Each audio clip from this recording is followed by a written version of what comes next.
Hi friends, வாங்க இன்னைக்கு நம்ம சேனல்ல சூப்பரான ஒரு செட்டிநாட்டு ஸ்டைல்ல நாட்டுக்கோழி வறுவல் இல்லனா சுக்கா எப்படி செய்யலாம்னு பார்க்கலாம்.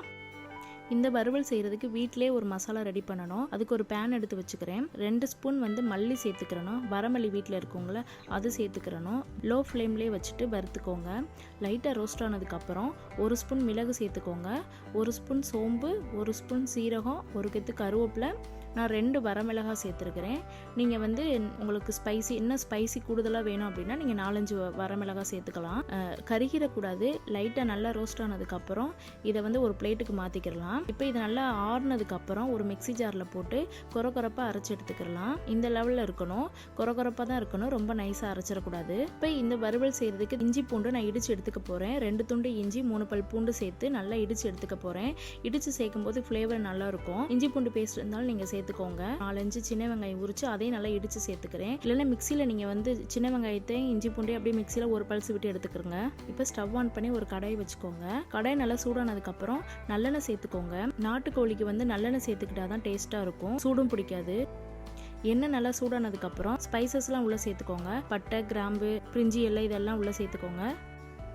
இதெல்லாம் நல்லா வறுபட்டதுக்கப்புறம் கருவேப்பிலை சேர்த்துக்கோங்க. நல்லா பொரிஞ்சதுக்கப்புறம் இப்போ இடித்து வச்சுருந்த இஞ்சி பூண்டு சின்ன வெங்காயம் எல்லாத்தையும் உள்ளே சேர்த்து நல்லா வதக்கி விட்டுருங்க.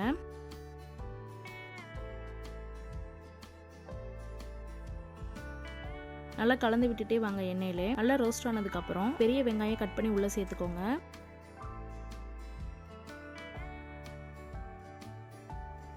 தேவையான அளவு உப்பு சேர்த்துக்கோங்க. இப்போ தக்காளி ஒன்று கட் பண்ணி சேர்த்துக்கோங்க.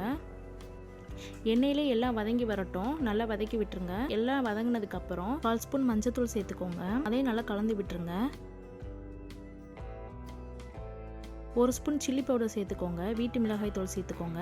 அதான் நல்லா வதக்கிட்டு எண்ணெயிலே பிரிஞ்சு வந்ததுக்கப்புறம் 1 கிலோ நாட்டுக்கோழி எடுத்துருக்கிறேன். அதை நல்லா மஞ்சத்தூள்லாம் போட்டு நல்லா க்ளீன் பண்ணி எடுத்துருக்கிறேன். இப்போ அதை நல்லா தண்ணியை வடிச்சிட்டு உள்ளே சேர்த்துக்கலாம். நல்லா சிக்கன்லாம் நல்லா உள்ளே கலந்து விட்டுருங்க. இப்போ சிக்கன்லேருந்து தண்ணி வரும். அந்த தண்ணியே சிக்கன் கொஞ்சம் பாதி வெந்துடும். ஸோ அது வேகிற லெவலுக்கு மூடி வச்சு கொஞ்சம் நேரம் வேக விட்டுருங்க. அப்படியே நம்ம ஊரில் வீட்டில் வளர்க்குற நாட்டுக்கோழியெல்லாம் கொஞ்சம் குக்கரில் வச்சாதான் சம்டைம் வேகும், இல்லைன்னா விறகடுப்பில் வச்சாதான் நல்லா வேகும். ஸ்டவ்லலாம் நம்ம வேக வைக்கும்போது கொஞ்சம் நல்ல டைம் எடுத்துக்கிறோம். இப்போ இங்கே சிங்கப்பூரில் எனக்கு கிடைக்கிற நாட்டுக்கோழி டக்குன்னு வெந்துடும். குக்கர்லலாம் வச்சோன்னா ரொம்ப குழஞ்சு போயிடுது. ஸோ அதனால் நான் குக்கரில் நான் யூஸ் பண்ண மாட்டேன். கடாயிலே வச்சு வேக வைக்கும்போது ஒரு 10 நிமிஷம் மூடி போட்டோன்னா அது நல்லா வெந்து வந்துடும்.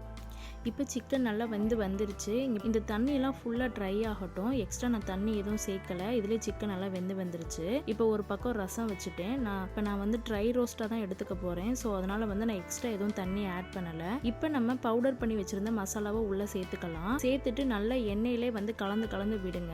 சிக்கன்லலாம் நல்லா கோட் ஆகிற லெவலுக்கு நல்லா கலந்து விட்டுக்கோங்க. இடையில கிண்டி விட்டுட்டே இருக்கணும், அடி பிடிச்சிட்டே வரும்.